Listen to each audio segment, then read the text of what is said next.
want to welcome you to another episode of the Southern Gal's Kitchen. This is Shirlene. We're going to make chili today. It's getting kind of cold out. We had a little snow last night. That's a good time to make chili. People like chili in the winter. Some people eat chili year-round. We eat it sometimes year-round, but probably more in the winter than any other time. It's kind of like soup. I like it more in the winter. But the main reason this is the best of the best chili is because we're going to make our own homemade chili powder. So sit back and get ready to enjoy the show. I've got ancho chilies here. You buy them dried. You take the seeds out. They have like a little pod in the top. Just take scissors and cut that pod out, and then take the seeds out. You shake them out. There's a few seeds in here, but it's okay. And then tear these up into pieces. And then you're going to cook them a couple of minutes. If they start smoking, don't go off and leave them. They're gone too far. You just want to kind of cook them, almost like toasting nuts. You're kind of toasting this ancho chilies. You're kind of waking up the flavor is what you're doing. And while that heats up and starts to toast, you'll start smelling it, but don't let it smoke. I'm going to tell you the ingredients that we're going to add. We've got 2 tablespoons of cumin, 2 tablespoons of smoky paprika, 2 tablespoons of powdered garlic, 1 teaspoon of ground coriander, 2 teaspoons of dried oregano, 2 teaspoons of black pepper, 2 teaspoons of, half a teaspoon of dried thyme, and 2 tablespoons of garlic powder. So it's 2 tablespoons of paprika, garlic, and cumin. And then the other things are broken down into teaspoons. We've got 2 tablespoons of corn tortilla chips here, broken up. Even if they're a little stale, it doesn't matter. This is really going to be a thickener for your chili, for your sauce, your chili powder. So if they're a little bit older, these aren't as fresh, but that's okay. They're good to use in this. Our chilies are starting to toast.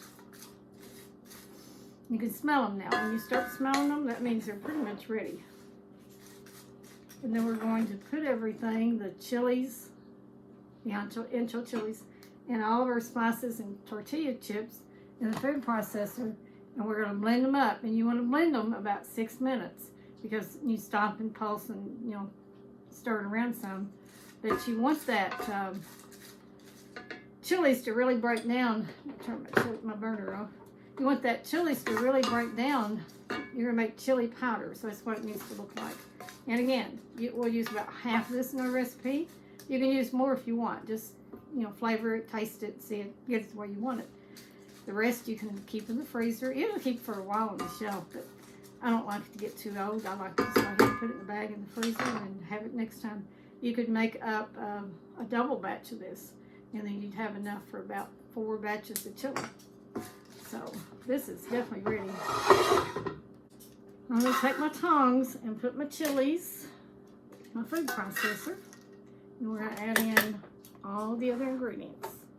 Okay. Now we're going to add in our tortilla chips, our half teaspoon of dried thyme. If you want to write these down, 2 teaspoons of oregano. You can sign up for my newsletter. I'm getting ready to put my recipes on in my newsletter, but right now I don't have that process finished, but I'm working on it. 1 teaspoon of onion powder, 2 teaspoons of black pepper, 1 to 2, depends on what you want, how spicy you want it. 1 teaspoon of ground coriander. I buy coriander seeds, and I grind my own in I got a little coffee grinder, but it's really a spice grinder for me, and I don't use it for anything else. But seeds will last a long time. I don't use a lot of coriander. The powders will go bad sooner, so it's nice to have sometimes the seeds and grind your own. I grind my own pepper a lot too, just to have coarse ground pepper. 2 tablespoons of paprika, and that was 2 tablespoons of garlic powder, and then 2 tablespoons of the cumin. And all my little notes off here, so I remember to get it right. All right, and we're going to blend this up about 6 minutes, and we'll start and stop it a couple times and pulse it, and it'll be ready here in a little bit. We've got our chili powder. We said you want to grind it down to a powder. You're going to use about half of it. in your chili, or if you want more, you can. And then I'm going to save the rest of it for my next batch.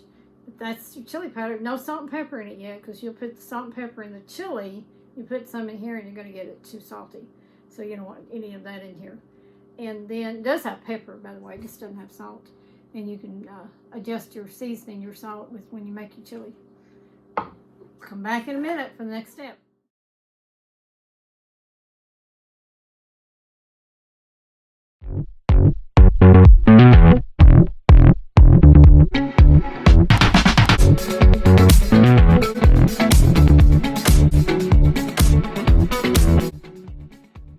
To make our chili now, I've got 1 onion in here and 2 tablespoons of, I used avocado oil to stir fry with. I'm just softening my onion. Just 1 onion cut up, and I've got 3 cloves of garlic. I have a big clove, and then 3 pieces of another one, I guess. Put 2 to 3 garlic cloves in there, and we'll let that soften up. And we're going to add and turn this down. Let it simmer on low.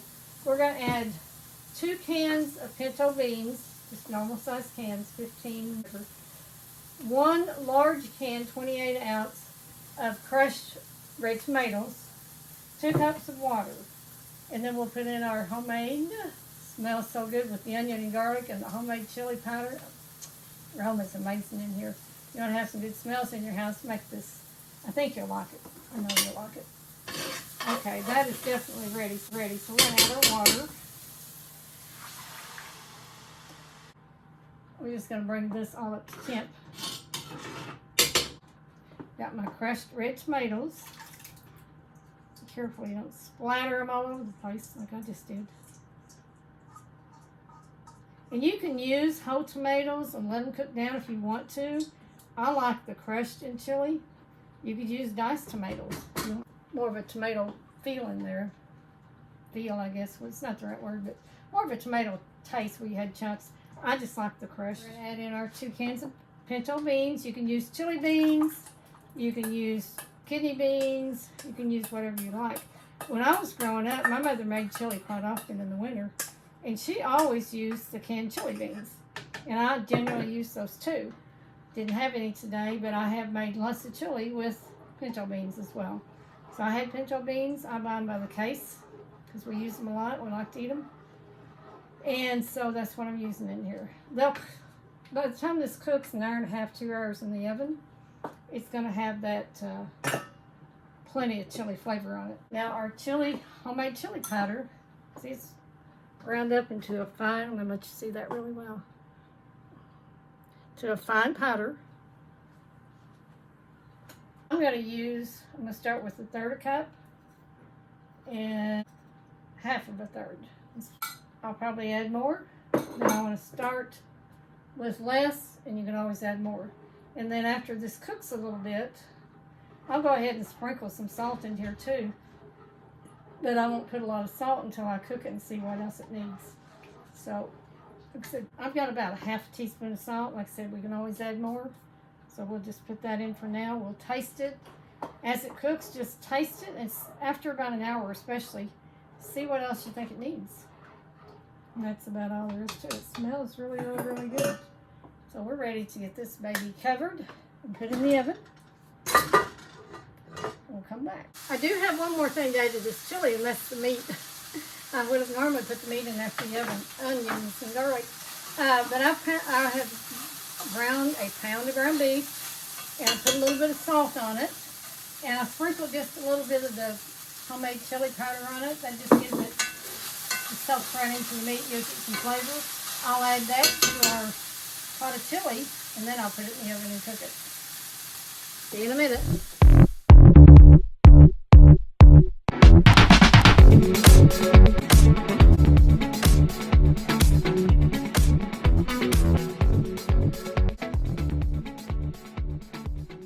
Okay, our chili is done, and we're going to make some cornbread. Now I'm going to bake this cornbread, bake it in these, I make cornbread. One time I made a video on banana nut or bread muffins, refrigerator muffins.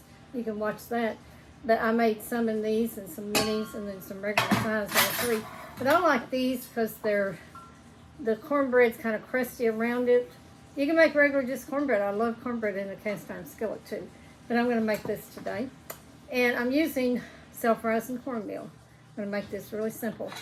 I generally make my cornbread from without the self-rising, but I had some of this on hand and it's good. I just wanted to use it up. Okay, so to that we're going to add an egg, and I'm going to beat it just a little bit. And I've got 1 1/3 cups of buttermilk. Now you can make buttermilk, which is what I did with this. I just took my almond milk and put some lemon juice in it, and I've let it sit for a while. And I'm going to put my egg in there and stir that all up. And that's really about all there is to making this kind of cornbread. It's pretty simple. So it's 1 1/3 cups of milk and egg, and 1/4 cup of vegetable oil. We'll add that in there. And I like to add a couple of tablespoons of dried onion flakes. They just give it a good taste. You can put dried jalapenos in there or fresh. Just don't put more than you want. You know, they can get spicy. But I'm just going to add some onion for right now. You can add cheese in your cornbread. You can do all kinds of things in your cornbread. You just stir this up. We'll spoon it into our pan. We'll bake it off. Now the little muffin things are the little sort of, I call them like muffin tops really. Could call it a muffin top pan. I've made muffin tops out of them. They're not going to take long to bake. Cornbread in an iron skillet would take about 20-25 minutes. These will cook up much faster. So check them at about 12 to 15 minutes and then just see. Might even check them at 10. Just when they get done, they're done. But they're little thin pieces. You don't overbeat your batter with cornbread. It's just mix up. That's it. Let's take our pan. And we'll just spoon these in here with a spoon. It's going to make more than this pan's going to hold. You don't want them too full because they will rise up. But we'll just put them in here. And put this over here so you can see it a little bit better.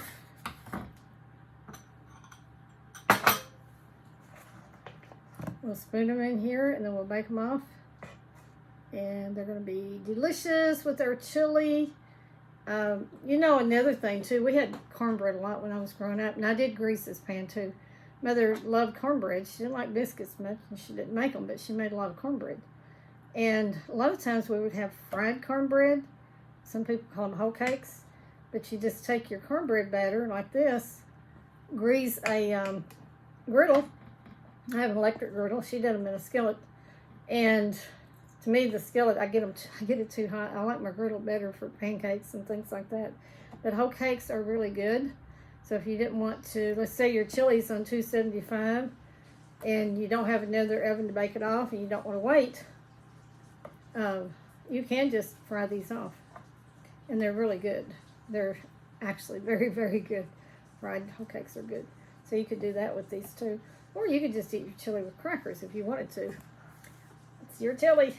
Do it how you want. This is going to make probably 24. I will freeze some of these because we won't need more than 2 or 3 of them. But I like to keep them in the freezer, and then I just put them in my little air fryer and heat them up. And I mean, they're already baked. They just have to get hot. Thaw them out. You've got cornbread for another day. That's probably going to make enough there, maybe for another half a pan. So 12, 18 to 20, depends, maybe 18 to 20. We'll come back in a little bit and we'll show you the final results. Hey, we have our chili ready. We have our muffins ready. Let me show you these muffins. Cornbread muffins. Now I went ahead and made some of these little minis too. I have a little mini pan, so I made some of those. Just finish up the batter. But you can make them all in whatever shape you want or in an iron skillet, like I said. I like sour cream, onions, and cheese on my chili. So I put that on there. And I like butter on my cornbread. I'm going to put this aside here. And I've got some butter. My cornbread's hot. Put that on there. Let it melt. And I'll do a taste test here for you. I already know it's good. I already tasted it actually. But it is good chili. Now, you know, chili can be made different ways. Some people put sugar. I didn't put any sugar in. Some people like it more tomatoey with more tomatoes. Like I said, I crushed mine up because I like less of the tomato taste in there. And you can use all kinds of seasonings. There's so many recipes online, and for chili mixes, most of them are made with powdery things that are already in a jar, and it's not going to be as fresh tasting as your ground anchos, but it can still be good.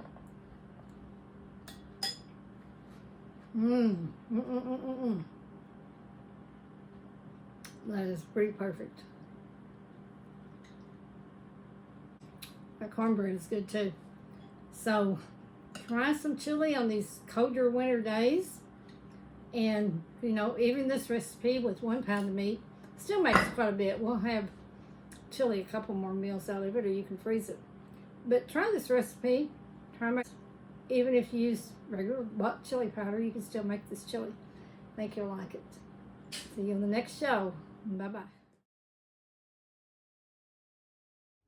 Hello, this is Shirlene Sando, and I hope you enjoyed our show today. We certainly enjoyed filming it for you.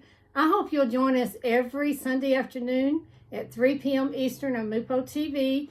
We'd love to have you join us. Hit the like button, like us, and share if you will. We'd love to have you share it with your friends, family, and also hit the notification bell so you don't miss a single episode. We would love to hear from you. And we hope you'll join us every Sunday afternoon at 3 p.m. Eastern, 2 p.m. Central. Thanks.